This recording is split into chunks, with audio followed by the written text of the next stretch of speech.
sam sem pri sebi opazil, da mi v bistvu ta trenutek nekako najbolj sede motor med 400 pa 600 kubičnimi centimetri in pa težo pod 200 kg.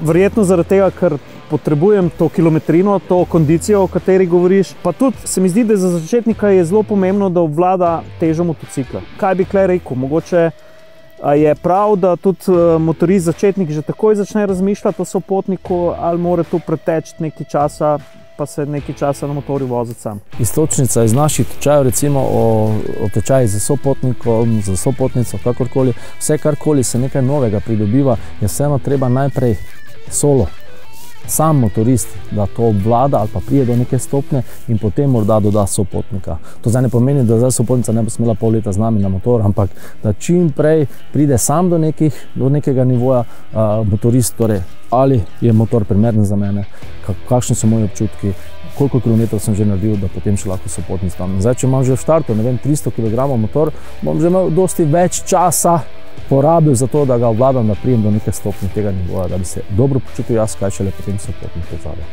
Če izberamo motor, seveda tudi z mislijo na sopotnika, na kaj moramo paziti? Seveda, vsak motorno kolo ima tudi specifikacijo največje dovoljene mase, torej to, tudi če bomo potovali, tudi prtljaga, kovčki, vse ostalo, koliko je tega, koliko je dovoljeno. In to seveda malo zmeriti, spomnim se pač primera iz moje sestre in svaka, ko sta kupila recimo ena Honda Deville, je bila takšna, ki je imela zelo malo nosilnost in je rekel, če karkoli dodava v kovčka, že presegava to.